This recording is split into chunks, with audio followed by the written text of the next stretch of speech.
Everyone, welcome to my channel. This is my third video. I'm just going to make this short and we're going to get to the point. So I do have some talking points because I have the tendency to ramble a lot. So I put a post on Facebook and it basically was about closure and receiving an apology or an explanation for someone ending a relationship, doing something wrong to you or hurting you or whatever the situation may be. And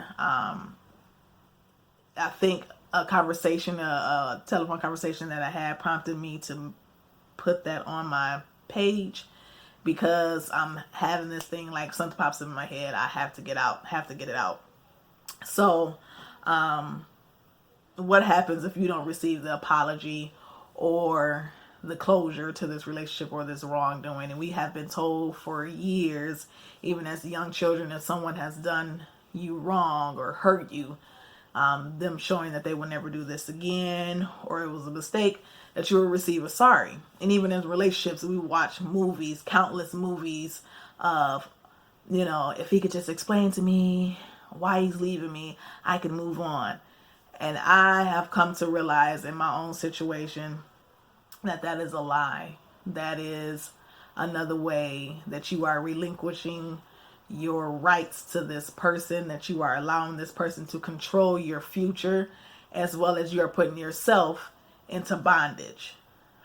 What if that person feels like they don't owe you an apology, or they're dead, or they've gotten on it themselves and they don't want to open that up again? What do you do then? Do you stay where you are? Because, that's what they always say.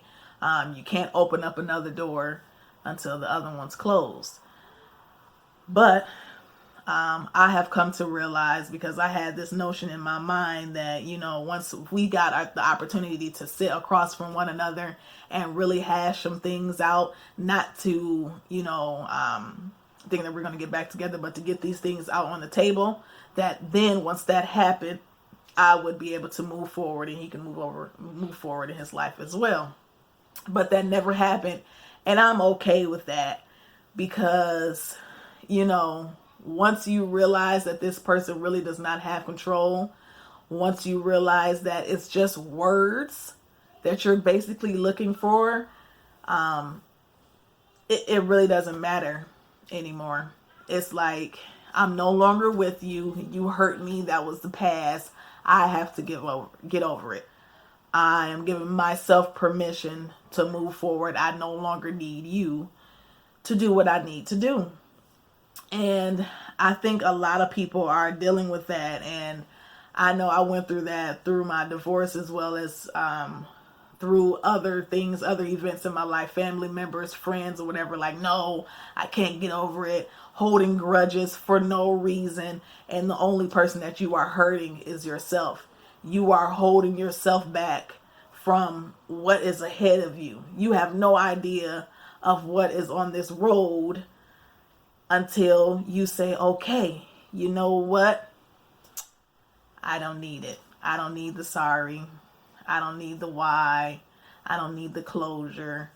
I want more for myself, and I know the way to get there is to no longer need certain things from people. So let me look at this. So my whole thing, everything I've been talking about is about freedom. When you get a taste of freedom, real freedom, a lot of things that we thought mattered to us, a lot of things that we thought were important are no longer important, because you see that you're the one that's in control. You are in the driver's seat. You control what comes near you, what comes into your spirit. You control what's produced as well. So for anyone that feels like someone owes you an apology, owes you an explanation, or you feel like you need to just have this conversation with this person, yes, it is definitely healthy. Yes, it is definitely helpful. It can allow you to get over some things, but if that never comes, are you going to allow yourself to sit still and be content and ultimately be bitter because that happens. I can speak about that for myself. You feel like, okay, everyone else is moving forward. Why am I not?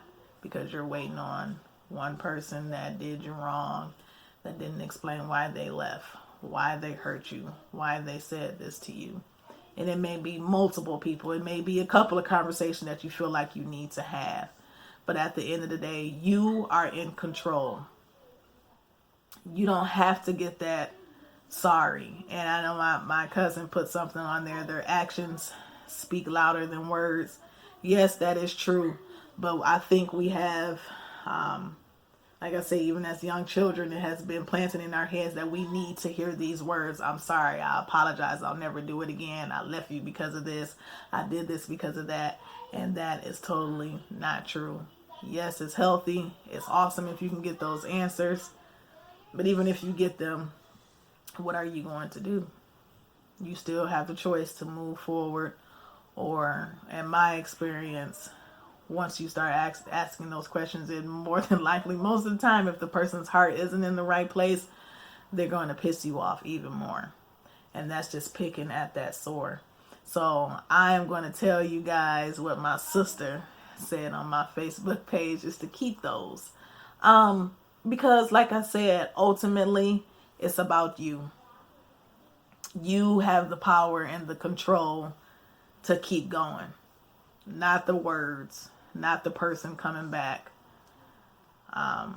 Because what if they are not sorry? What if they are the same person that they were years ago? And ultimately you can hurt yourself even more. So I said all that to say this, is that free yourself.